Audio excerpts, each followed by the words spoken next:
Terça-feira da Semana Santa. Paz e bem, comunidade. Eu fico imaginando como Jesus ele estava com a cabeça nessa mesma terça-feira, 2000 anos atrás. Acho que ele compreendia que aquela semana seria diferente, especialmente diferente. A postura que ele teve durante os quase 3 anos de vida pública, pedindo mudança e conversão, iria moldar o que seria essa semana lá em Jerusalém. Medo? Claro, ele era humano, mas ele mesmo confirma o seu caminho confessando: minha alma está agora conturbada. Que direi? Pai, salva-me dessa hora? Mas foi precisamente para esta hora que eu vim.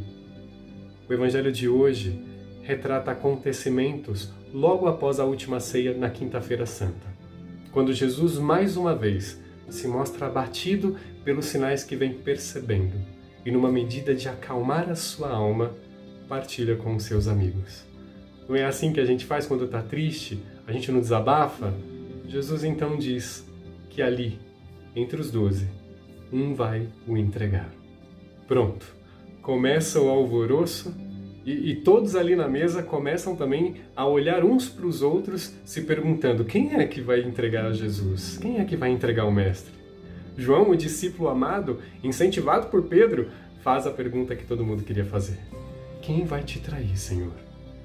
Jesus se dirige a Judas Iscariotes nesse momento e ele diz: faça logo o que tem que fazer. Ninguém entendeu direito o gesto de Jesus. Como Judas era o tesoureiro do grupo, uns pensavam que Jesus tinha pedido para ele comprar o que faltava para que o grupo celebrasse a Páscoa. Outros ainda pensavam que Judas foi enviado para fazer caridade naquela hora da noite. Enfim, era difícil também para os apóstolos assimilar tantos sinais. Jesus então toma a palavra e sintetiza apontando que tudo estava próximo do seu fim. Que embora estivesse junto com os apóstolos, logo mais ele não estaria com eles. Pois para onde eu vou, vós não podeis ir. E a narrativa de hoje termina quando o nosso querido Pedro, em uma das suas maravilhosas presepadas, vai responder a Jesus que sim, que ele pode ir junto de Jesus dizendo: eu darei a minha vida por ti. Acho que Jesus nesse momento ficou ainda mais triste porque sabia que naquela madrugada esse mesmo Pedro, o líder, iria negá-lo 3 vezes. Esse é o Evangelho de hoje, a continuação, portanto, da última ceia que vamos celebrar na Quinta-feira Santa. Dentre os muitos aspectos que se pode tirar dessa narrativa, me chama a atenção o desvio de conduta que acontece com Pedro, que já é premeditado hoje por Jesus. Pedro esteve em tudo com Jesus. Já havia recebido sinais suficientes para não ter medo, para acreditar até o fim. Mas aqui a gente vê que ele ainda não estava pronto. Não estar pronto não é pecado. Não é um erro não estar pronto. Alguns assimilam melhor que outros e por isso são mais rápidos na postura que assumem. Outros podem demorar um pouco mais, precisam de mais tempo.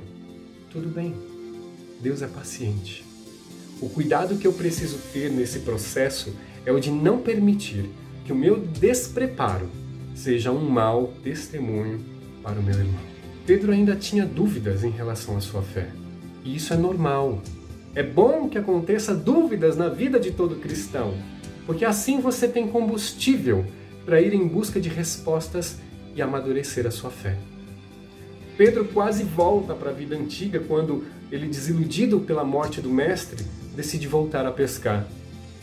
No entanto, a ressurreição e o Pentecoste depois foram as respostas finais para que esse maravilhoso apóstolo se tornasse em um herói da fé, passando a compreender gradativamente que todo o evento Jesus Cristo não podia ser algo restrito a um povo, a uma cidade, mas a todos, sem exceção e sem exigências além da própria fé. Chegamos ao ponto que eu estava perseguindo e que eu julgo ser bem importante. Por isso eu te convido a avançar um pouco mais nessa reflexão. Essa descoberta que Pedro faz com muito sacrifício, entendendo que Deus é Deus para todos, pode parecer simples, mas ainda hoje a gente comprova que não é. A campanha da fraternidade desse ano mostrou que muitos que se dizem autênticos católicos ainda não compreenderam os sinais de Jesus. Para esses, Deus veio e olha apenas para um grupo seleto de pessoas que se desenvolvem dentro de um sistema de regras e de leis. Aparentemente as mesmas amarras religiosas que os judeus viviam na Palestina no tempo de Jesus. Fraternidade e diálogo é o tema da campanha da Fraternidade Ecumênica deste ano de 2021, que nada mais é do que o cumprimento de uma das promessas do batismo que a gente renova, no mínimo, uma vez por ano, e nem percebemos. Quando perguntados se para viver como irmãos renunciamos a tudo que causa desunião, respondemos que sim. Ora, se eu respondo que sim, que renuncio a tudo que possa me separar do meu irmão, como então eu poderia negar Deus às pessoas, sobretudo a quem não é católico? O simples fato de dialogar com pessoas de outras crenças se configura como ofensa para um pequeno grupo de católicos que, assim como Pedro, mostram que ainda não estão prontos para o reino, não entenderam a proposta do Mestre.